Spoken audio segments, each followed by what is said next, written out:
हमारे बीच में मौजूद है भारतीय किसान यूनियन के राष्ट्रीय उपाध्यक्ष राजेश चौहान, जिनके हाथ में इसमें पूरे जो 4 बॉर्डर बनाए गए हैं वहाँ पर रूपरेखा तैयार करना, वहाँ पर जाकर मनोबल बढ़ाना। आइए हम राजेश चौहान से डायरेक्ट सवाल करते हैं।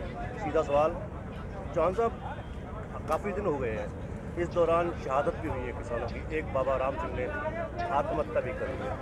इतना लंबा आंदोलन खिंच रहा है, क्या मानते हैं? देखिए, ये सरकार की हठधर्मिता है और सरकार किसानों से है और लड़ाई सरकार से नहीं है। लड़ाई सरकार की जो काले कानून तीनों बिल के खिलाफ है, और जब तक मोदी सरकार तीनों बिल वापस नहीं लेती और हम इस लड़ाई से पीछे हटेंगे नहीं, उन्हें बिल वापस लेना होगा। और जब तक बिल वापस नहीं होता हम लोग इसी तरह मोर्चों में डटे रहेंगे और हर हालत में मोदी सरकार को ये काले कानून जो अडानी अंबानी के द्वारा बनवाए गए हैं, इसे किसान देश का स्वीकार नहीं करेगा। पलवल के अटवा मोड़ पर इस समय आप लोग खड़े हुए हैं, यहाँ पर भी किसानों ने आंदोलन चला रखा है जी। लेकिन कल केंद्रीय मंत्री कृष्णपाल गुर्जर ने भी ये कहा था कि पलवल जिले का कोई किसान यहाँ पर नहीं है, किसान अपने खेतों में है।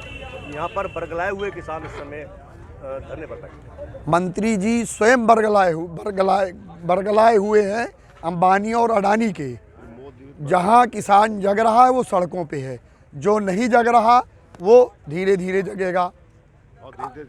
और आज उसी की जागरूकता का नज़र पूरे देश के किसानों के ऊपर है। घर घर इस बात की चर्चा है कि किसान के साथ ये बिल गलत लाए गए हैं और किसान के साथ अत्याचार हो रहा है।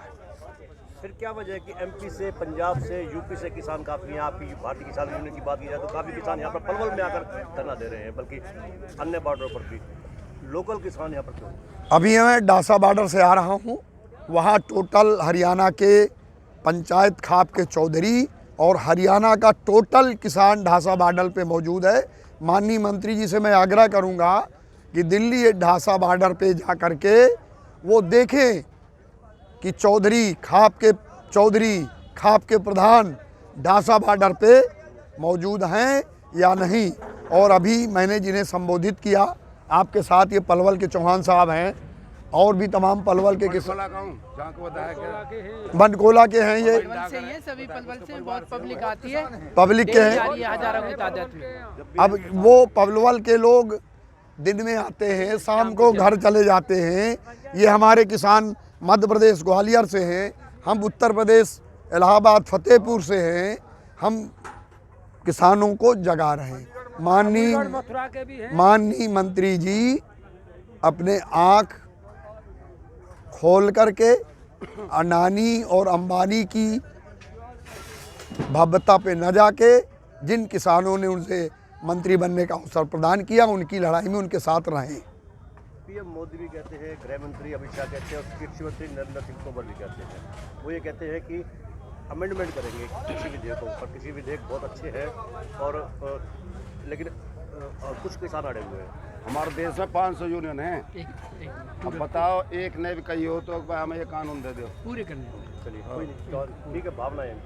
तो अगर बिल अच्छे हैं तो मैं माननीय प्रधानमंत्री जी से सवाल करना चाहता हूँ, फिर संशोधन किस बात का?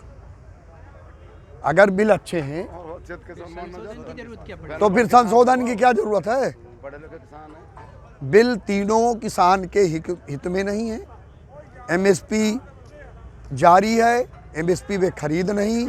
हमारी किसान संगठनों की ये मांग है कि जो सरकारी न्यूनतम रेट तय किया गया है, चाहे उसे व्यापारी खरीदे, चाहे आड़ती खरीदे, चाहे उद्योगपति खरीदे। अगर 1868 रुपया धान का रेट तय है तो 1868 में हर जगह उसकी खरीदी होनी चाहिए, और जो नहीं खरीद रहा उसको जेल होनी चाहिए। ये हम कानून मांग रहे हैं। कह रहे हैं जी, एमएसपी खरीदो हमारे सब। बस एक आखिरी सवाल, पैदा खरीदो हमारी, बट किंतु परंतु नहीं, किसान यूनियन या दूसरे किसान संगठन जो आपके जुड़े हुए हैं इस आंदोलन से, सरकार अमेंडमेंट करती है तो मानेंगे या बिल वापस लेंगे तो मानेंगे? बिल वापस लेंगे तब मानेंगे, क्योंकि कोई भी बिल इसमें ऐसा नहीं है जो किसान के हित में हो। उसमें सुधार करने की कोई गुंजाइश ही नहीं है। अगर सरकार नहीं मानती, लंबा समय लगता है तो लगने दो, विद्रोह हो जाएगा। हम तो आंदोलन, अहिंसा का आंदोलन, पुलिस और मिलिट्री रही है बस, अहिंसक इस्तीफा देगी ना, अहिंसक आंदोलन। कूटेंगे। 6 महीने वेट करते हैं कब पकती है, ये तो मामूली बात है हमारे लिए। किसान एकता, किसान एकता, मोदी सरकार। धन्यवाद।